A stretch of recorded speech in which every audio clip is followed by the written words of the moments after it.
المؤمنات آمنت باللہ صدق اللہ مولانا العظیم معزز و مکرم سامعین، کروڑا بار شکر ہے اس پروردگار عالم کا کہ جس نے آج کی صبح ہمیں پھر سے زندگی عطا فرمائی اور ہمیں یہ سعادت اور توفیق دی کہ ہم اپنے پروردگار کے ہاں آ کر سجدہ ریز ہوئے۔ سورہ النساء 5واں پارہ آیت نمبر اس کی 24 ہے۔ اللہ تعالیٰ ارشاد فرماتا ہے وَمَن لَّمْ يَسْتَطِعْ مِنْكُمْ طَوْلًا أَن يَنكِحَ الْمُحْصَنَاتِ الْمُؤْمِنَاتِ، جو کوئی بھی فرمایا تم میں سے آزاد مومنہ عورت سے نکاح کرنے کی طاقت نہیں رکھتا، مومنہ آزاد مسلمان خاتون کے ساتھ نکاح کرنے کی طاقت نہیں رکھتا، تو فَمِمَّا مَلَكَتْ أَيْمَانُكُمْ مِنْ فَتَيَاتِكُمُ الْمُؤْمِنَاتِ، تو پس وہ اس سے نکاح کرے جو تمہارے ملک میں ہیں، لونڈیاں، غلام، باندھیاں، مومنہ ہو وہ بھی۔ یہ آج کل اصول نہیں ہے کسی بھی ریاست کا کہ باندھیاں، یا جس طرح کے ایک دور کے اندر مرد و عورت کی خرید و فروخت ہوتی تھی، وہ چیز نہیں ہے، لیکن اس دور کی یہ بات ہو رہی ہے کہ ایک مومنہ آزاد خاتون ہے، مسلمان مومنہ، اس کے نان و نفقہ کا خرچہ بھی زیادہ ہوتا تھا، حق مہر بھی باندھی کی بنسبت زیادہ ہوتا تھا۔ تو اللہ فرماتے کہ اگر تمہارے پاس طاقت نہیں ہے کہ تم مومنہ آزاد خاتون کے ساتھ نکاح کرو، حق مہر بھی زیادہ ہے اور بعد میں اچھا ماحول دینا، نان و نفقہ وہ بھی زیادہ ہے، یعنی کہ باندھی کی بنسبت، تو تم باندھیوں سے نکاح کر لیا کرو۔ اور اس دور میں یہ بھی ہوتا تھا کہ کوئی باندھی ہے، خرید و فروخت کر کے آئی یا مال غنیمت میں لونڈی بن کے آئی، تو ان سے نکاح کرنے کو ایک عیب سمجھا جاتا تھا۔ تو اللہ تعالیٰ نے فرمایا کہ تمہارے اندر اگر طاقت نہیں ہے تو تم ان غلام یعنی جو باندھی ہیں ان سے نکاح کر سکتے ہو۔ واللہ اعلم بایمانکم بعضکم من بعض، اللہ جانتا ہے تمہارا ایمان اور بعض تمہارا بعض سے ہی ہے۔ فرمایا کہ تم یہ جو سمجھتے ہو کہ فلاں فلاں کیفیت کا ایک باندھی ہے، ایک آزاد مومنہ ہے، اور تمہیں بدفعلی کا خطرہ بھی ہے، پھر بھی ایک باندھی عورت سے نکاح نہیں کر رہے کہ تمہاری عزت و وقار نہیں رہتی، وہ معاشرے کے اندر اس چیز کو عیب سمجھا جاتا ہے، تو یہ چیز فرمایا غلط ہے، بعض تمہارا بعض سے ہی ہے، سب تم ایک آدم و حوا کی اولاد ہو۔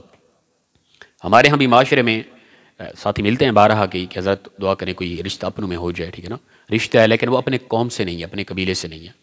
بھئی اپنا قبیلہ مسلمان ہے بس، ٹھیک ہے نا، کون کس برادری سے ہے یہ تو صرف ہمارے ہاں ایک پہچان کے لیے تھا، ٹھیک ہے نا۔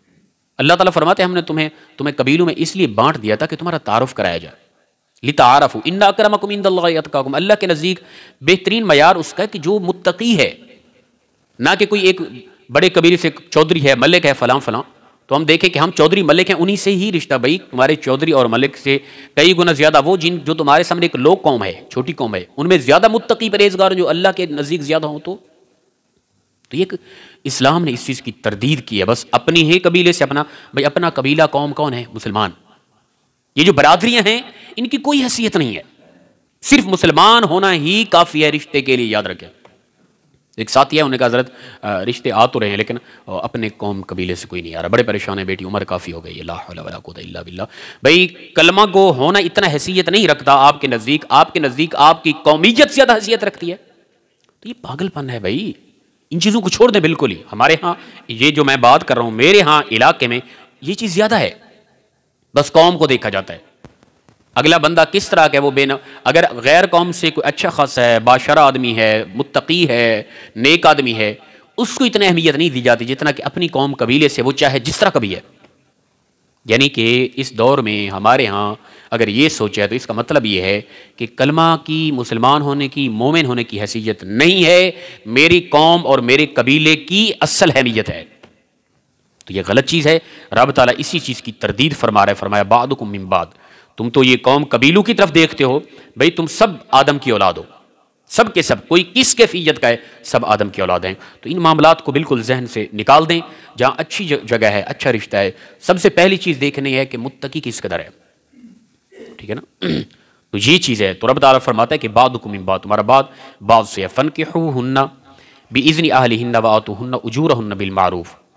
پھر یہ پچھلی بات ہو رہی کہ فرمایا تم باندھیوں سے بھی نکاح کر سکتے ہو، وہ ہوں مومنہ لیکن باندھیاں ہیں، تو ان کے جو سربراہ ہیں، مالک ہیں، ان کے اذن سے، ان کی اجازت سے نکاح کرو، اور پھر ان کو وآتوہن اجورہن بالمعروف، دستور کے مطابق عام طور پہ جس طرح ہے اس کے مطابق ان کو حق مہر ادا کرو. محسنات غیر مصافیات، نکاح میں آنے والی وہ نیک نیت سے آئیں، نہ کہ ان کی کوئی خواہشات اور تمنا ہو، اور بے حیائی کو ختم کر دیں. ولا متخذات اخدان، اور وہ عورتیں چھپ کر بھی بدفعلی اور بے حیائی کو ختم کر دیں، ایسی کرنے والی نہ ہوں.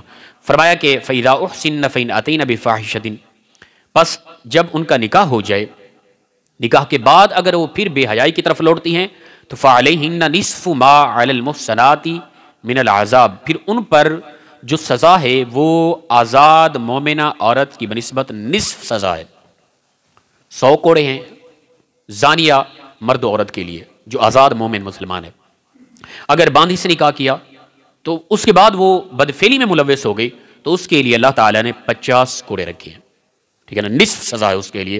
وہ اس لیے کہ اس کے لیے حق مہر کم ہے، اس کے لیے نان و نفقہ اس حیثیت کا نہیں ہے. ٹھیک ہے نا، تو اتنا اہمیت اور وقار اس حوالے سے نہیں دیا گیا تو سزا کے اندر بھی کمی کر دی گئی اس حوالے سے. اور فرمایا کہ ذالک لمن خشی العنۃ منکم، اگر تمہیں یہ خوف ہے کہ تم بدکاری میں لگ جاؤ گے تو پھر باندھیوں سے نکاح کر لو. ٹھیک ہے نا، غلطی سے، گناہ سے، زنا سے، بدفعلی سے بچنے کے لیے جتنا جلدی ہو سکے نکاح کیا جائے. وَأَن تَصْبِرُوا خَيْرٌ لَكُمْ، اگر تم صبر کرو، تمہارے اندر یہ مادہ نہیں ہے کہ تم سے بے حیائی ہو جائے گی، بدکاری ہو جائے گی، تو پھر یہ تمہارے لیے بہتر ہے کہ تم صبر کرو، باندھیوں سے نکاح نہ کرو. واللہ غفور الرحیم، اللہ بخشنے والا مہربان ہے. یاد رکھیں کہ جس طرح کے علماء فرماتے ہیں کہ اگر انسان کو یعنی اس طبیعت کا ہے کہ اسے خطرہ نہیں ہے، خوف نہیں ہے بدفعلی کا، بد کرداری کا، ٹھیک ہے نا، اور اس کے پاس یعنی نامرد بھی نہیں ہے اور اتنا خطرہ بھی نہیں ہے، اس کے پاس مالیت بھی ہے، تو اس کے لیے مستحب ہے نکاح کرنا. ٹھیک ہے نا. اور اگر اس کے وہم و گمان کے اندر اس طرح کے خطرات آتے رہتے ہیں، مالیت بھی ہے، وہ شادی کر کے نکاح کے بعد اپنی بیوی کے سارے حقوق بھی نان و نفقہ کے حوالے سے ہر حوالے سے مکمل کر سکتا ہے، تو پھر اس پر سنت ہے نکاح کرنا. اور اسی طرح فرمایا کہ اگر اس کو گمان ہے، زیادہ گمان ہے بدکاری کا، غلطی خطا کا، اور اس کے پاس اس قدر مالیت بھی ہے، طاقت رکھتا ہے نکاح کرنے کے بعد سارے حقوق ادا کر سکتا ہے، تو اس پر واجب ہے نکاح کرنا. اور اسی طرح فرمایا کہ یقین ہو چکا ہے کہ اس سے غلطی ہو جائے گی، گناہ ہو جائے گا، اور طاقت بھی رکھتا ہے، مالیت بھی ہے نکاح کرنے کی، تو اس پر فرض عین ہے، لازم و ضروری ہے فی الفور نکاح کرنا تاکہ وہ غلطی سے بچ جائے. ٹھیک ہے نا. لیکن ہمارے ہاں آج کل کا جو ماحول ہے نا، یہ بڑا ہی خطرناک ہے. ہم صرف وہ رشتوں کو ڈھونڈتے رہتے ہیں کہ فلاں فلاں ہماری طبیعت کے مطابق ملے، یہ وہ. تو آج کل کا ماحول ویسے بھی خطرناک ہے. ٹھیک ہے نا، کہ ایک تو خوراک عجیب طرح کی ہو گئی، دوسرا جس طرح کی عام طور پہ بے حیائی پھیل گئی. ہمارے ہاں تعلیمی ادارے، میں معذرت کے ساتھ اپنی اپنی طبیعت ہوتی ہے، میں ان کو تعلیمی ادارے نہیں سمجھتا. آج کل جو کالج یونیورسٹی کے اندر لڑکی لڑکے یعنی ایک کلاسز کے اندر اکٹھے سب کچھ جو ماحول چل رہا ہے، آپ مجھ سے زیادہ جانتے ہیں اس کو. میں جو اپنی طبیعت، شاید میری رائے غلط بھی ہو، ممکن ہے، میں اپنی رائے دے رہا ہوں کہ خدا را بڑیاں ڈگریاں لے کر دینی اپنی بچیوں کو کوئی ضرورت نہیں ہے. ٹھیک ہے نا، ان کی عزت کو محفوظ رکھیں. اگر کچھ پڑھانا ہے تو دین کی طرف متوجہ کریں. خدا را یہ بڑی بڑی ڈگریاں اپنا کالج یونیورسٹی آگے ایم فل اور پی ایچ ڈی تک لے کر جانے کی جو ہم کوشش کرتے ہیں، ہماری بچیوں کے اندر انتہا کی بے حیائی پھیل جاتی ہے، بے پردگی ہے، اور موبائل آگے جو معاشرے کے اندر اس وقت غلاظت پھیل چکی ہے، ہمیں پتہ ہی نہیں ہے. ٹھیک ہے نا، اور عمر بیت جاتی ہے، بچے جوان ہو جاتے ہیں، پھر آگے ان کی ڈگریاں تعلیم جاری و ساری ہے، ہمیں پتہ بھی نہیں ہوتا کہ ہماری بچیوں کے ساتھ کیا کچھ ہو رہا ہے، ہماری بچیاں کیا کچھ کر رہی ہیں، علم بھی نہیں ہوتا. خدا را جتنی حد تک ہو سکے اگر بچی جوان ہو گئی، اتنا بس ظاہر یہ ایک ہنر ہے، تعلیم نہیں ہے. اگر تعلیم ہوتی ہے کہ انسان کے اندر حیا کا نور پیدا ہوتا ہے، تعلیم یہ ہے کہ انسان ماں باپ کی عزت و وقار کرتا ہے، تعلیم یہ ہوتی ہے کہ انسان کے اندر ایمان بڑھتا ہے، اس کو کہتے ہیں تعلیم. لیکن ہمارے ہاں ان کالج یونیورسٹی کی طرف چلے جائیں، آپ اس فیصل آباد کی کسی یونیورسٹی میں چلے جائیں آپ، ٹھیک ہے نا، آپ اس کے گیٹ پہ کھڑے ہو جائیں، اگر ذرا بھی ایمان کے آپ حیا میں ڈوب جائیں گے، بھائی یہ کیسا معاشرہ ہے، یہ تعلیمی ادارے ہیں ہمارے ہاں. اور جو سب سے بڑے تعلیمی ادارے ہیں جن میں سب سے بڑی ڈگری دی جاتی ہے، ان اداروں میں اس قدر بے حیائی، اس قدر عریانی اور فحاشی ہے.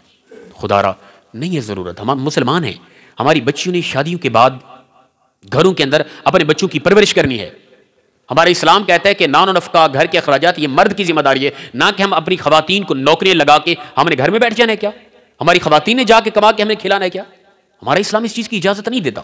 تو نہیں ہے ضرورت کہ ہم بس ٹھیک ہے کرائیں، میٹرک تک کرائیں، بچی جوان ہو رہی ہے بس چھڑا دیں، ضرورت، یہ میں میری اپنی ذاتی رائے ہے، شاید کوئی اختلاف رکھے، ممکن ہے، ٹھیک ہے نا، لیکن نہیں کوئی خاص اتنی بڑی ضرورت کہ آپ بڑی بڑی ڈگریاں اور اپنی بچیوں کو اس حد تک لے جائیں کہ بس ہمارا وہاں تک پہنچنا اور ان سے رابطہ کرنا بھی ناممکن ہو جائے، تو یہ معاشرہ اور بگڑ رہا ہے۔ اپنی عزت کو، اپنے وقار کو محفوظ رکھیں، کوئی ضرورت نہیں ہے، ٹھیک ہے نا، جو ہی بچی جوان ہو، جتنا حد تک تعلیم حاصل ہو گئی، دین کی تعلیم حاصل کریں، قرآن کا ترجمہ اور تفسیر پڑھائیں، ٹھیک ہے نا، دین اسلام کا مطالعہ کریں اپنی بچیوں کو، باپردہ رکھیں ان کو ہمیشہ، اور جو ہی بچے جوان ہوں فی الفور کوشش کریں، چاہے بیٹی ہے یا بیٹا ہے، فی الفور کوشش کریں ان کو نکاح کریں، ان کا بے حیائی اور عریانی سے بچانے کا اس سے بڑا بہترین کوئی طریقہ بھی نہیں ہے۔ اللہ پاک اخلاص کے ساتھ ہم سب کو دین متین کی سمجھ عطا فرمائے۔